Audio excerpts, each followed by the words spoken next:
네, 반갑습니다.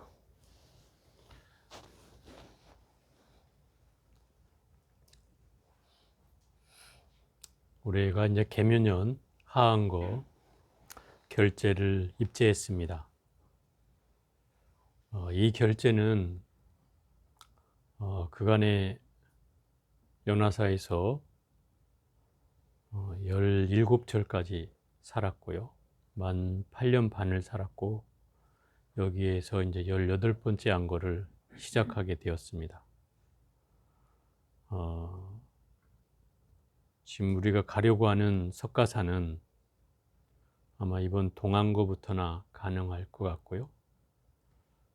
예정대로 된다면 제가 이제 내년쯤이 되면 이제 10년이 됩니다. 만 10년이. 그래서 저희 선원에도 이제 뭔가 역사가 이제 만들어지기 시작하는 때인데, 물론 여러분들은 뭐 당장 해당 사항은 없겠습니다만은 내년 10년 차가 되는 분들에게는 이제 새로운 전기를 마련할 수 있는 그 화두를 이제 주려고 합니다. 10년 차가 됐을 때. 그래서 그분들에게부터 시작해서 아마 여러분들도 언젠가 차례가 돌아올 때가 있겠죠. 그래서 공부를 또 새로운 상황으로 맞이할 수 있는 그런 때가 올 거라고 생각이 듭니다. 내년에는 10주년을 절에 뭐 석가사에서 또 뭐 개원 법회와 함께 아마 기념 법회를 해보려고 합니다. 이번 안거에 들어온 대중은 총 96명입니다. 현재. 여러분 반이 26명, 또 무신반이 16명, 그리고 불신반 낮반이 26명, 불신 저녁반이 28명, 이렇게 해가지고 초신반은 뭐 한두 명 있었지만 그분들은 다음 기회에 하기로 하고 초신반은 제가 없앴어요. 뭐 한두 명 갖고 수업하긴 그렇고 또 그 한 명도 저 부여에서 오는 분이라 뭐 비대면으로밖에 할 수 없는 상황이어서 쉽지가 않고요. 그래서 일단 다음 절로 미뤘고, 그래서 온전하니 18기가 없어진 셈이죠. 그런 채 28차 그 하한거를 진행하게 되었습니다. 어떤 분들이 결제가 무엇이냐 이렇게 묻는 분도 계신데, 이 결제라는 말은 꼭 잡아 묶는다 이런 뜻이에요. 꼭 잡아 묶는다. 무엇을 잡아 묶을까요? 내 마음의 고삐를 그간 풀어놓았던 또는 흐트러졌던 또는 게으름을 피우거나 물러서 왔던 그런 마음을 다 잡아서 한 곳에 탁 묶어놓는 것이 바로 이 결제의 의미예요.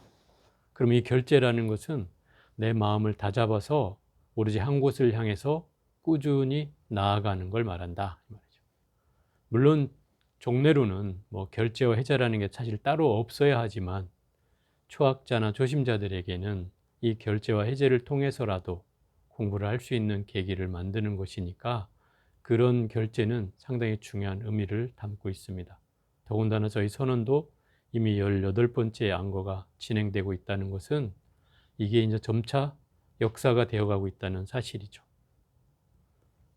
그래서 이 결제에 임하는 사람의 마음이, 제가 여러분들을 다 결제 면담을 했잖아요.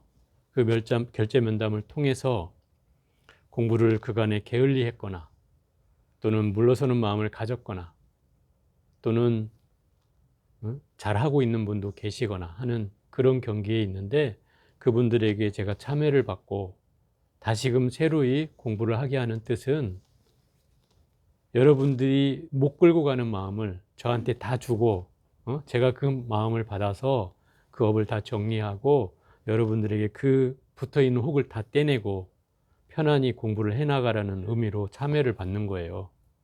제가 무슨 스님이 잘나서 참여를 받는 것도 아니고 여러분의 업을 덜어주는 의미가 더 큰 거죠.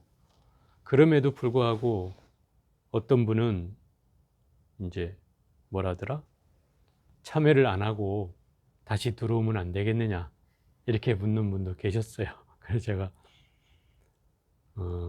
지금까지 역사상으로 참회를 안 받고 들어온 사람은 없다. 물론 10년을 했던 사람도 결국 18번째 참회를 했다. 그것은 결국은 그런 거예요. 여러분의 혼자 힘으로 안 되는 것을 또 이 대중의 힘으로 또는 법사의 힘으로 뭔가 이거를 넘어갈 수 있도록 해주는 장치이기 때문에 이 철마다 결제 면담은 우리 선언의 존립 근거예요. 그것이 있었기 때문에 오늘날까지 이렇게 유지되어 온 거예요. 만약에 여러분을 내버려 두고 그냥 결제만 들어오는 사람 받아서 정진을 해왔다면 아마 여기 반수도 안 남았을 거예요. 왜냐하면 여러분들이 공부 안 하고 있으면 뭐 겉으로는 편할지 모르지만, 그죠? 몸뚱아리는 편하지 않으니까. 그렇지만 마음은 불편해지거든요. 그죠? 뭔가 꺼림칙하고 뭔가가 이렇게 목에 가시가 걸린 것처럼 불편한 때거든요. 그러면 그 마음이 계속되면 그 불편함은 계속 커지겠죠. 그래가지고 저한테 여러분들이 올 때면 뒤에 혹을 주렁주렁 달고 와요. 여러분은 안 보이겠지만 저한테는 보여요. 주렁주렁 달려 있어요. 그 혹이 무거우니까 스님 저 못하겠어요 이렇게 나온단 말이에요. 안 했거든요. 그래서 못하는 거죠. 제가 그 혹을 잘라내 주는 거예요. 딱 털어내고 자 참여하고 오늘부터 새로 합시다 이거거든요. 어제까지는 내가 좀 게으름을 피우고 물러섰고 또 쉽게 하지 않았다 하더라도 자 오늘부터 새로 시작하면 되는 겁니다. 공부라는 그런 거예요. 항상 잘할 수는 없지만 그렇다고 항상 못할 수는 없는 거잖아요. 또 그렇기 때문에 내가 또 마음을 내고 또 하다 보면 그 경계가 하나씩 하나씩 넘어가게 돼 있어요. 이제 불교에서 이 수행을 하면서 얻어지는 경계를 보통 이제 이 기독교인들은 뭐라 그래? 시험에 든다 이렇게 표현하잖아요. 절집안에 다니는 분들은 이걸 경계라고 표현하죠. 경계. 그 경계는 뭐냐면 심리적으로 일으키는 경계예요. 예를 들어 부처님께서 깨달음을 얻기 직전에 수많은 마군의 군대가 찾아와요. 그 마군이라고 우리가 하잖아요. 마군이. 그 마군이란 말이 악마의 군대라는 뜻이에요. 그러면 한 사람이 아니고 무리라는 거죠. 무리가 나를 찾아와서 나를 공격해. 근데 그 공격이 뭐냐면 내가 눈으로 보여지는 현상의 경계가 아니고 마음으로 일으키는 경계다 이 말이에요. 우리에게 제일 큰 공포는 뭐냐면 두려움이에요. 두려움. 그 다음에 굶주림. 배고플 때 여러분들 뭐 공부하라면 하겠어요? 그죠? 내가 배고파 죽겠는데 책 보라고 하면 책이 들어오겠냐 이 말이에요. 안 들어오죠. 그런 공포예요.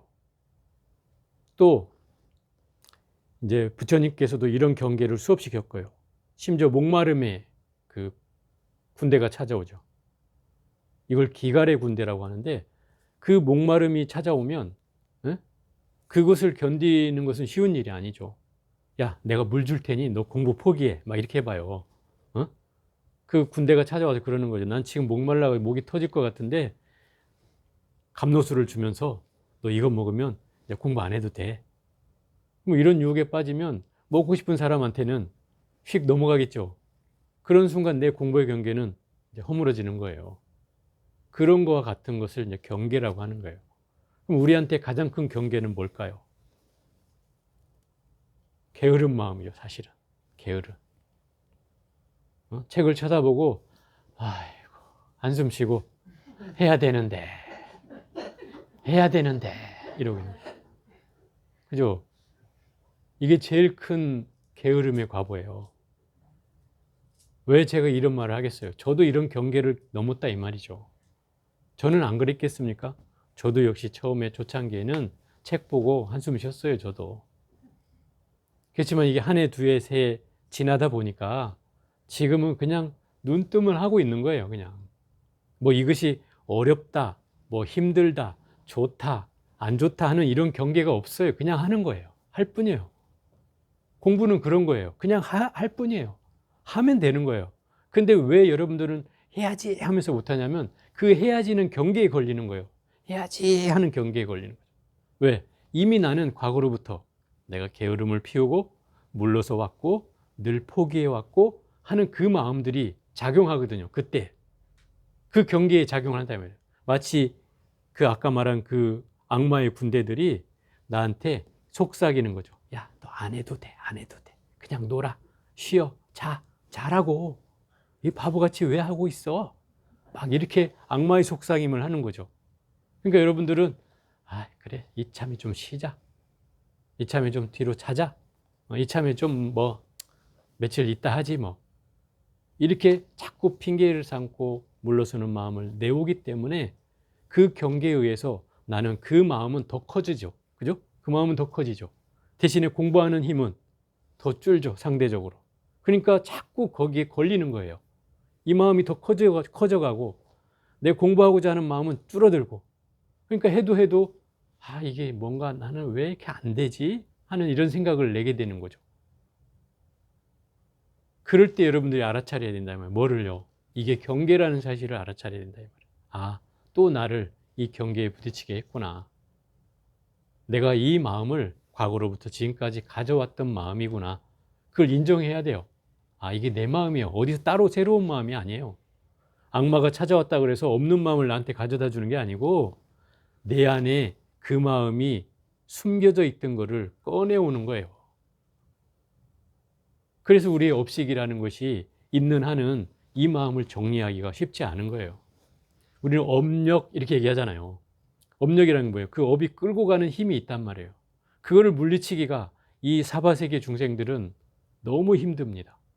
그죠? 여러분 습관을 바꾸기가 쉬워요? 안 힘들잖아. 쉽지 않잖아요. 그 얘기가 바로 이 업력에 담겨 있는 의미예요. 그래서 우리가 그 업력을 끊어내려면 이 생각의 감옥으로부터 벗어나야 된다 이 말이에요. 해야지라고 하는 건 생각이에요. 그죠? 생각이에요.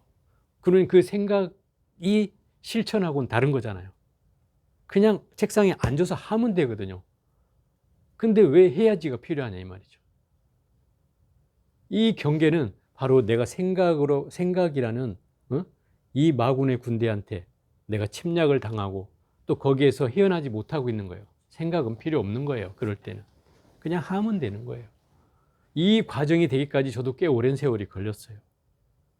그러니 그 습관을 이기는 것이 쉬운 일이 아니라는 거죠. 물론 여러분들도 이 과정을 꾸준히 하다 보면 어느 순간 그런 경계를 물리칠 수 있을 때가 와요. 그는 여러분들이 막 고대하지 않아도 돼요. 그냥 하고만 있으면 돼요. 물러서지 않고 포기하지만 않고 하고 있으면 돼요. 그래서 여러분들한테 그런 방법의 일환으로 제가 참여를 자꾸 하라고 하는 이유가 거기에 있어요.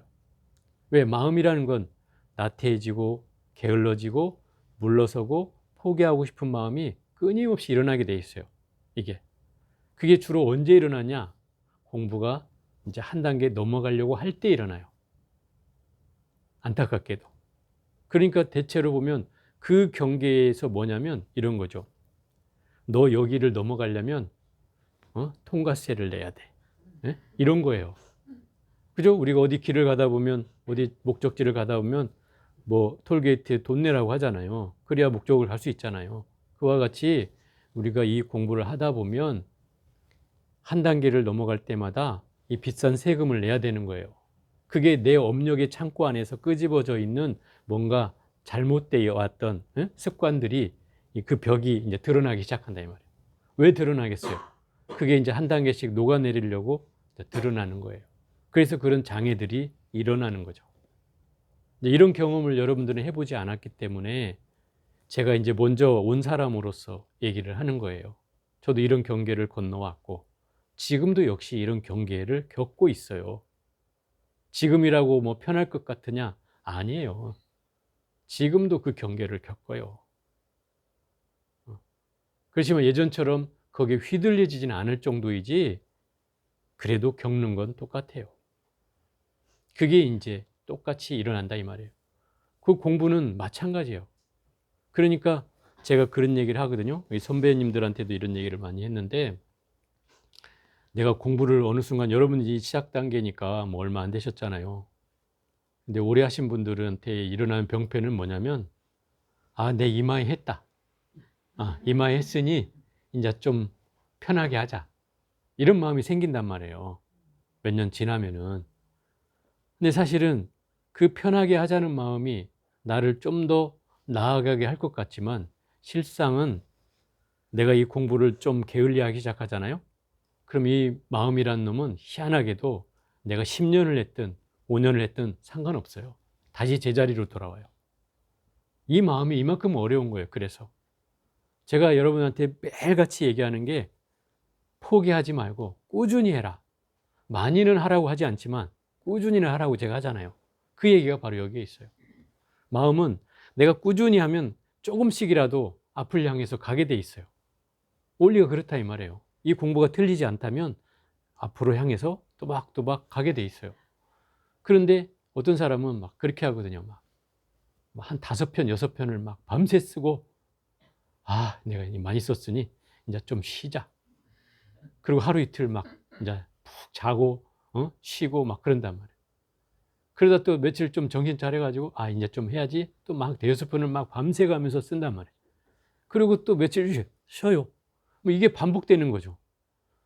결국 이런 사람은 사경의 양은 많이 느는지 모르겠지만 이 마음의 경계는 제자리예요. 제자리. 절대 앞을 나가지 않아요. 나가려다가 다시 되돌아오고 나가려다가 다시 되돌아오고 이 현상이 반복되는 거죠.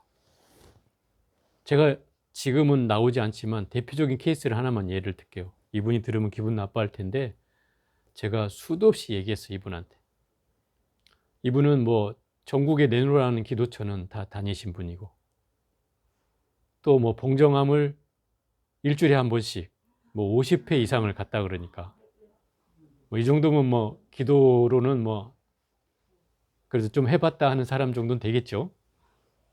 이런 보살인데 처음에 저를 찾아와서 그때 몇 년 전이 한 4, 5년 좀 됐는데 인도를 이제 처음 순례 갈 때 얘기예요. 누구한테 순례 얘기를 듣고 자기도 데려가 달라고 그 연락이 왔어요. 우리 선원에는 선원에 들어와 있는 사람만 순례를 데리고 갑니다. 이렇게 제가 문자를 보냈어요. 그랬더니 부사님 다시 또 와서 그러면 어떻게 하면 저가 갈 수 있겠습니까? 이렇게 묻는 거죠. 선원 소속은 아니니까. 그래요? 그러면 제가 방법을 하나 알려드릴게요. 제가 그 부살님한테 이 보현행품을 줬는데 이 보현행품을 자 108편 그때 남은 시간이 아마 2달 좀 더 남았을란가? 한 2달 남짓 남았어요. 그 시간인데 이걸 108편을 2달 안에 써오시면 제가 보살님을 데리고 가겠습니다. 이렇게 했어요. 이런 분이니까 뭐 밤새는 건 일도 아니죠. 아까 얘기했잖아요. 백일기도, 뭐 전국에 내놓으라는 기도처, 뭐 봉정함, 막 며칠씩 뭐 백일기도씩 일을 하는 거는 이분이 아주 뭐 특화되어 있더라고. 너무 잘해. 그리고 108편을 제가 줬는데 한 달 반인가 돼서 다 써온 거예요. 여러분들 금강경 108편은 고사하고 49편도 1년이 지나도 소식이 없잖아. 그런데 이분이 딱 2달도 안 돼가지고 써온 거죠. 제가 그래서 어떻게 안 데리고 간다 그래요. 써왔으니까. 그거 갑시다. 데리고 갔어요. 그 갔다 온 뒤에 이제 선원에 들어왔죠. 그분을 볼 때마다 제가 면담할 때마다 한 4, 5년을 겪었으니까 매일 제가 얘기를 하죠. 보살님, 공부는 이렇게 하는 게 아닙니다. 마음 공부는 쉼 없이 해야 됩니다. 근데 이 보살님은 사경을 주잖아요. 한 달 동안 막 몰아서 다 써요. 막 밤새 해가지고 막 써요. 그러나 다 쓰고 나면 아 이제 좀 쉬어야지 하고 한두 달을 또 놀아요. 아무것도 안 하고. 이게 계속 반복되는 거죠. 그래서 제가 백일기도에 특화된 분이라고 얘기하는 이유가 바로 여기에 있어요. 백일기도의 맹점이 그거예요. 백일기도 할 때는 오신채도 안 먹고 막 시간만 남은 경전을 읽고 막 밀린 것까지 막 따블로 하고 막 이래가면서 백일기도를 열심히 하잖아요, 여러분들. 그리고 딱 백일기도가 끝나자마자 완전히 다 내려놓고 이제 내가 이렇게 백일기도 열심히 했는데 좀 이제 놀아야지, 쉬어야지. 맛있는 것도 먹고 친구도 만나고 산에 놀러도 가고 뭐 어디 기도처도 찾아가고 막 이런단 말이에요. 이게 습관이 돼 있단 말이에요. 그러니까 이분도 그렇게 하는 거예요. 물론 이 방법이 결과적으로는 뭐 사경을 해내니까 나쁘진 않지만 정작 우리의 마음 살림이라는 것은 결국 꾸준히 하는데 핵심이 있거든. 꾸준히 하는데. 그러니 이런 분은 될 수가 있겠냐 말이죠. 결국 이분이 한 5년 차 됐을 때 스님, 저 이제 좀 쉬었다 하랍니다. 결국은 이렇게 나오죠. 제가 이제 그걸 읽었어 이미. 쉬었다 하랍니다. 제가 그랬어요. 그럼 푹 쉬세요. 푹 쉬시고 보살님 다음에 또 하게 되거든. 초심반부터 합니다. 네, 그러죠. 하고 갔어요. 네? 그리고 이제 또 2탄 나오네. 이분이 한 2년 전쯤에 제 요나사 있을 때 정초에 연락이 왔어요. 정초에 한번 찾아왔어요. 정초 인사 왔다면서 저한테 봉투 하나를 내놓고 인사를 하고 한참 차 한잔하고 얘기를 하는데, 스님 저 불신반에 안 넣어주실 거죠? 이렇게 묻는 거죠. 그건 뭐 알아서 알잖아요. 그랬더니 그러면 저 안 와요. 그러고 갔어요. 분명히 제가 얘기했잖아요. 나갈 때 분명히 다시 오면 초신반이라고. 그죠? 제가 이걸 주지시켜주는 이유가 그거예요. 공부는 자기 임의로 하는 게 아니에요. 그죠? 임의로 하는 게 아니다 말이에요. 내 마음대로 할 것 같으면 저한테 올 이유가 없죠. 그죠? 혼자 하면 되죠. 그러면. 그러니까 스승을 찾는 이유는 그 부족한 부분을 채워주기 위해서 그런 거잖아요. 나는 이 사람이 부족한 게 뭔지를 아는데 본인은 본인이 부족한지를 모른다 이 말이죠. 내가 그걸 일깨워 주려고 수차례 노력을 했지만 본인이 그것을 안 받아들이는 한은 이 공부는 절대 요원한 거예요. 여러분들도 마찬가지예요. 공부의 핵심은 제가 여러분을 점검해 주는 것도 있지만 여러분 스스로가 자기 스스로를 볼 수 있어야 해요. 그게 핵심이에요. 그렇게 나아가게 하는 게 이 공부고요. 점점점 나를 봐나가서 내가 부족한 게 무엇인지, 응? 잘못된 게 무엇인지, 안 되는 게 무엇인지를 스스로 알아차리고 그것을 인정할 수 있어야 해요. 공부는 그런 거예요. 이분은 제가 10년이 돼도 안 된다고 생각하는 부분 중에 하나가 자기를 모른다는 거예요. 얼마나 기도도 잘해요. 날밤을 새고 봉정함을 뭐 50번을 갔다 오고, 예? 뭐 기도라면 밤새서 하는 건 자신 있죠. 누구도 따라올 수가 없죠. 심지어 사경도, 예? 이거 1시간만 2시간이면 써요. 보존용품을. 예? 그러니까 봐, 이 조보살님 4시간 걸리잖아요. 반절밖에 안 걸린단 말이에요. 그분은. 그러니 뭐 쓰는 거에 대해서는 뭐 누구 따라올 자가 없는 거예요. 자신이 있죠. 근데 그걸로써 이 공부가 다냐 이 말인 거죠. 그건 아니거든요. 결국 그 마음이 더 중요하죠. 우리가 쓰는 마음이 더 중요하잖아요. 제가 매일 강조하는 게 읽을 때 어떻게 하고 쓸 때 어떻게 하고 하잖아요. 그렇게. 그것을 강조하는 이유는 그 마음이 더 중요하다는 뜻이에요. 그래서 이제 이 공부를 하다 보면 제가 이런 경계에 빠지는데 주로 이 경계가 어떤 거냐면 여러분의 습관의 경계에 빠진다는 거예요. 이 사람은 아까 말한 대로 백일구도에 특화된 분이어서 그런 식으로 선방의 공부도 한다는 거예요. 이건 자기 습관이잖아요. 그걸 깨라고 제가 이 공부를 시키는 거죠. 근데 그걸 여전히 아직도 보지 못한다는 거예요. 그래서 그분이 어느 날 그때 2년 전에 찾아왔을 때는 그 전에는 안 하던 뭐 귀걸이를 왕방울 귀걸이를 달고 화장을 막 진하게 하고 패션이 예전에 패션하고는 달라. 예전에는 법복 패션으로 이렇게 입고 다니던 분이 아주 멋쟁이 패션을 하고 가방도 멋진 거 들고 선글라스까지 끼고 나타났어요. 아유 되게 화려하시네요. 제 이러니까 제가 스님을 떠난 이후로 화려하게 놀고 다녔습니다. 자랑하는 거예요. 친구들 많아서 해외여행도 가고 뭐 어디도 가고 어디도 가고 그러면서 자기가 자기를 꾸미는 거를 좀 하고 다녔다는 거죠. 그걸 저한테 자랑하고 있는 거죠. 결국은 그런 살림살이가 나의 습관을 절대 바꿔놓을 수 없는 상황을 만들어 놓는 거예요. 그러니까 여러분들이 인정해야 될 것은 자기 스스로를 인정해야 돼요. 내가 어떤 사람인지를 알아야 돼요. 그러려면 나를 꾸준히 관찰해야 돼요. 이 공부의 힘은 나를 관조하게 하는 게 있어요. 사경을 하든 강경을 하든 나를 집중하게 하기 때문에 그 살림살이가 결국 나를 관찰하게 해요. 이것이 이 안거를 임하는 이유예요. 그것을 통해서 우리는 안거를 통해서 내 마음을 살피는 데 있는 거예요. 뭐 어떤 분은 그래요. 안거 그러니까 뭐 편안하게 머무르면 되잖아요. 뭐 집에서 머무르든 어디서 머무르든. 근데 이 안거가 단순하게 편안히 머무른다는 것은 단순한 의미이고, 그 편안할 안자라는 것은 어떤 데도 걸리지 않고 편안하라는 뜻이에요. 그래서 예전에 안거는 분명하게 절에서 머무르는 것을 안거라고 한 거예요. 그 세속에 살던 분도 절에 와서 살면서 자고 먹고 하든지 하는 거죠. 최근에는 이제 절마다 보살선원이라는 게 있어요. 시민선원처럼 있어서 뭐 보살님들이 자고 먹고 하는 분도 계시고, 또 출퇴근하는 분도 계시고, 또 반나절만 하는 분도 계시고, 그를 이제 결제 전에 약정을 해놓고 저는 반나절만 하겠습니다. 뭐 저는 하루 종일 아침 몇 시에 와서 오후에 몇 시에 퇴근하겠습니다. 또 어떤 분은 여기서 내가 자고 먹으면서 하겠습니다. 이렇게 해서 그렇게 나눠져 가지고 선방을 열어서 하고 있는 경우들이 있어요. 지금은 거의 대부분 이렇게 해요.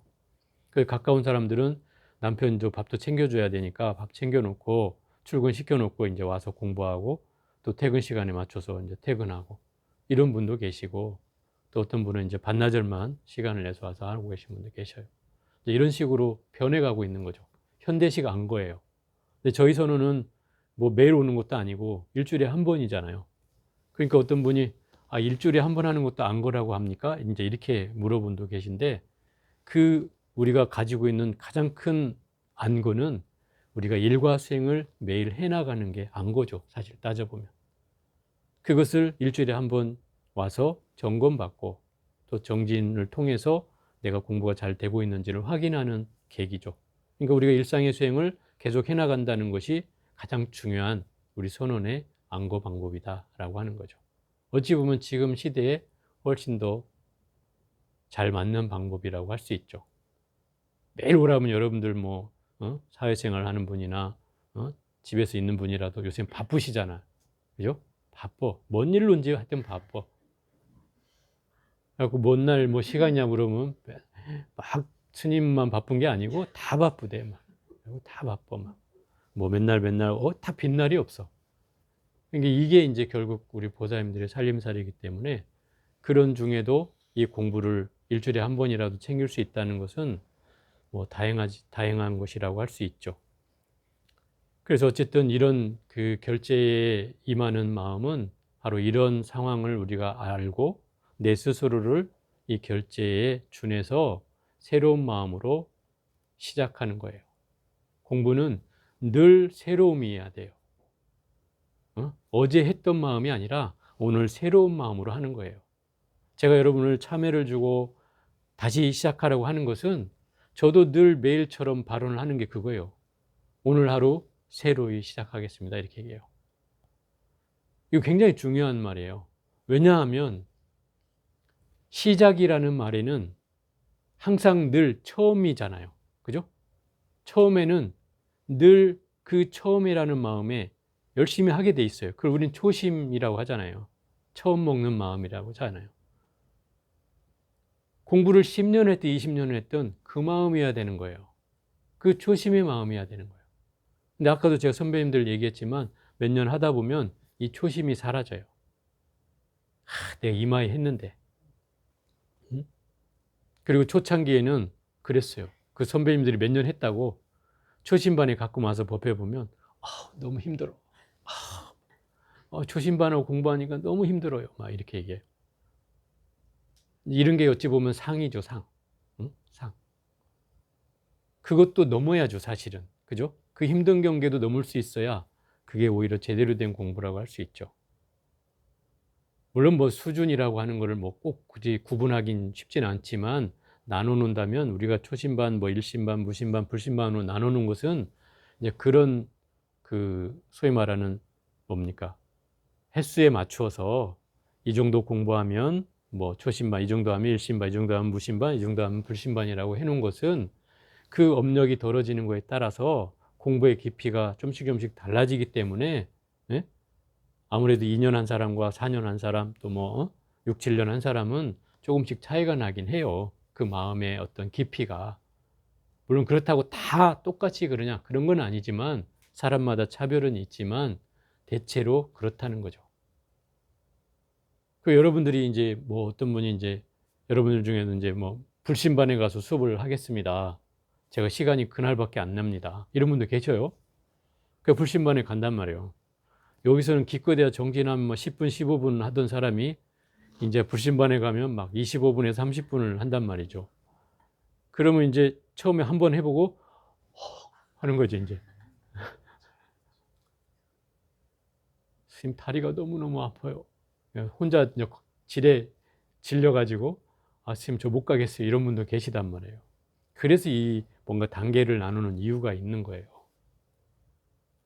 그래서 이제 여러분들이 그래서 이제 뭐 지금은 이제 여기에 있는 상황에서는 뭐 어느 분을 와도 일단은 제가 통제는 하진 않을 거예요. 여기서는 다 풀어버리려고 해요. 왜냐하면 지금 초신반도 없고 여러분들이 돌파구를 찾을 게 초신반이 있었으면 그나마 초신반 수업이라도 오면 수업이 대체가 될 수 있는데 초신반이 없어지는 상황이기 때문에 이제 불신반도 다 열어놓을 거예요.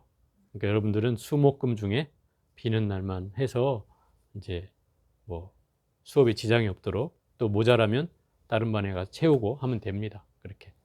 이번엔 또 10번 정도밖에 안 하기 때문에 큰 부담은 없을 거라고 보여져요. 되도록이면 수업은 빠지지 마시고 현장에 와서 뭐 비대면도 물론 합니다. 하지만 특별한 사정이 있는 분들만 비대면 하시고 웬만하시면 현장에서 정진을 하는 게 좋을 겁니다. 대중이 같이 모여서 정진할 때가 사실은 내 공부가 제일 빨리 깊어집니다. 그건 분명한 사실입니다. 근데 제가 이 비대면을 이 코로나 때 수없이 해봤지 않습니까? 한 3년을 해보니까 해본 결론이 그거예요. 이게 불교대학 같으면 제가 뭐 유튜브로 온라인으로 하는 것 별로 어렵지 않다고 생각이 드는데 이 참선은 아니더라고요. 참선은 집에서 시켜보니까 제가 말은 안 하지만 화면으로 보면 별일이 다 많습니다. 제가 여러분한테 다 털어놓지를 못해서인데 간단하게 예를 들면 뭐 개가 지나가지를 않나, 또 뭐 금세 정진하다 말고 어디를 가요? 죽비를 쳐놨는데 뭐 남편이 오는지 나가서 뭐 뭘 하는지 자식이 오는지 나가서 또 한참 있다 와요. 또 그것까지도 또 이해를 해요. 딴짓을 하는 분도 있어요. 정진하고 죽비를 쳤는데 뭐 자기 뭐 할 일 다른 거 하고 있는 거예요. 하여튼 그런 등등 해서 제가 이게 정말 온라인으로 정진은 쉽지 않다. 여러분들이 불교대학 뭐 강의하다가 조금 딴짓해도 뭐 그 큰 문제는 아닌데 이 정진할 때는 집중이 돼야 되잖아요. 근데 서로 함께 정진하고 죽비를 딱 쳤는데 어느 한쪽에서 막 딴짓을 하고 있으면 이 정진이 딱 모아지질 않는 거예요. 그래서 제가 거기다 대고 소리를 칠 수가 없고, 정진하고 있는데 뭐 하세요 할 수도 없잖아요. 그냥 지켜만 보는 거예요. 그래서 이제 이 온라인으로는 뭐 어렵게 코로나 시대를 넘기는 큰 지혜는 됐어요. 그것 때문에 그나마 우리 선언이 유지된 건 맞지만 그것만으로는 결국 이 선언이 나아갈 방향은 아닌 것 같아요. 그래서 멀리 있고 또 공부를 하고자 하는 마음이 간절한 분한테는 이게 혜택이 될 수는 있어도 또 가까운 분이고 정말 올 수 있는 사람한테는 결국 이게 독약이 될 수가 있다는 거예요. 그래서 웬만하시면 같이 참여를 현장에서 해주시는 걸로 하시고 특별한 사정이 있을 때만 이 비대면을 하시는 게 좋을 것 같습니다. 그리고 제가 이 선배님들한테도 그런 얘기를 했는데 이번 안거 기간에 한 가지는 이건 제 개인적인 부탁이기도 하고 또 우리 선원이 앞으로 나아가려면 이 서로의 관계를 어떻게 가져야 되는지를 제가 저 연화사에서는 거의 9년 가까이 사는 동안에 제가 제 방하고 면담실하고 선방하고 거기만 왔다 다녔어요. 왔다 갔다 했어요. 사중의 일은 전혀 관심을 쓰질 않았고 살았어요. 또 여러분들을 개인적으로 직접적으로 이렇게 면담이나 사적인 뭐 면담이나 개인적인 면담이나 이런 거 외에는 특별히 뭐 같이 만나서 뭘 할 기회가 별로 없었잖아요. 기껏해야 뭐 밥 한 끼 먹으러 나가는 일인데 여러분들이 어떻게 말하고 어떻게 행동하고 어떻게 하는지를 제가 유심히 지켜볼 일이 별로 없었는데 여기 와 있어 보니까 이제 맞닥뜨리게 된다 이 말이에요. 같이 밥도 먹고 같이 또 장시간을 함께 하고 또 차도 마시고 이렇게 하게 되면서 여러분의 살림살이를 좀 더 가까이서 이제 지켜보게 되었다 이 말이죠. 그러다 보니까 제가 한 가지 드는 생각이 우리 여기에 존재하는 여러분들의 관계가 사실은 이 말이라는 것에 의해서 시작되고 또 그 말이라는 것에 의해서 또 상처받고 또 말이라는 것에 의해서 또 돈독해지기도 하는 것이라는 걸 제가 알게 됐어요. 제일 중요한 거잖아요. 우리가 사람하고 사람이 만나면 말로 시작되는데 그 말 때문에 가까운 사람도 또 멀어지기도 하고 제가 여기서 10년을 지켜봤잖아요. 실제로 처음에 들어올 때는 둘이 짝짝꿍이 돼갖고 면담을 왔어요. 몇 년이 지난 뒤에는 서로 남남처럼 지낸 사람도 있어요. 그런 사람도 봤어요. 지금도 있어요. 선배님들 중에. 그것은 결국 그 말이라는 것을 소화시키지 못해서 서로에게 그것이 상처가 되고 그 상처가 남아서 결국은 지금까지 해결되지 않은 마음으로 남아있다는 거잖아요. 그것은 이 도반들한테는 좋지 않은 거죠. 그래서 여러분들한테 제가 간곡히 부탁하는데 저희 선언에서는 절대 사적인 호칭을 부르지 않는 걸 바랍니다. 예를 들어서 무슨 언니, 뭐 오라버니, 뭐 형님 이런 거요. 이런 거 안 했으면 좋겠습니다. 일단은 이런 거죠. 내가 언니라는 호칭을 부르는 순간 그 언니는 언니 대접을 받으려 하고 또 동생은 그 언니를 대접해 주려고 하죠. 이게 잘못된 거예요. 우리가 공부를 하는 입장에서 보면 우리가 흔히 절에 가면 다 도반이라고 하잖아요. 여러분도 저도 도반이에요. 같이 공부하는 사람이다 이 말이에요. 도반이면 끝이에요. 그래서 우리가 보살님이라고 부르고 거사님이라고 부르는 거예요. 그거면 됐다 이 말이죠. 그러면 우리가 80 먹은 어르신이나 요 30대 된 이 어린 친구나 같이 도반인 거예요. 그래야지 같이 탁마가 되고 서로가 친구가 되고 그렇게 되는 거예요. 그렇잖아요? 저 어르신이 저 30대하고 친구가 되면 나쁠까요? 좋겠죠? 훨씬 좋은 일이라고 저는 생각해요. 어른이 대접을 못 받는다? 그게 아니에요. 그냥 편안해질 수 있는 거예요. 그러면 공부도 훨씬 더 서로에게 탁마가 될 수 있어요. 부처님이 뭐라고 하시냐면 그 도반이란 내 삶의 전부다 그랬어요. 부처님이 하신 말씀이 이거는. 그게 왜 전부라고 했을까요? 그 도반에 의해서 나를 깨우침으로 인도하기 때문에 그런 거예요. 그럼 나의 스승이 될 수 있다 이런 뜻이죠. 그러니 우리가 이 도반이라는 살림살이는 불교만이 가지고 있는 장점이기도 하고 또 이런 살림살이가 우리 선원에서도 제대로 행해진다면 서로에게 탁마도 되고 서로가 친구처럼 지내면서 서로에게 또 편하고 어렵지 않게 하면서 말도 함부로 하지 않는 그런 관계가 될 수 있다는 것이죠. 저는 외국 사람들이 부러운 게 하나가 그거예요. 어른과 아이가 친구가 된다는 거. 우리 사회에서는 있을 수 없는 일이거든요. 그죠? 있을 수 없는 일이에요. 근데 절집안에 저는 제가 가만히 보니까 가능하다는 걸 느꼈어요. 절집안에서는. 그죠? 오래 살다 보니까 80 먹은 노인네하고 80 먹은 어르신하고 뭐 40대, 30대, 50대 된 사람하고 같이 친구가 돼 있더라고요. 그럼 그게 나쁜 건 아니잖아요. 나쁜 건 아니에요. 또 어르신이 마음을 열면 가까워지는 거예요. 나 80대야 이렇게 하고 있으면 가까이 누가 다가와요. 어렵게만 느끼잖아요. 서로가 서로를 공감하고 공유할 수 있도록 해주면 우리의 공부는 훨씬 더 깊어질 수 있는 거예요. 그래서 제가 이번 철에는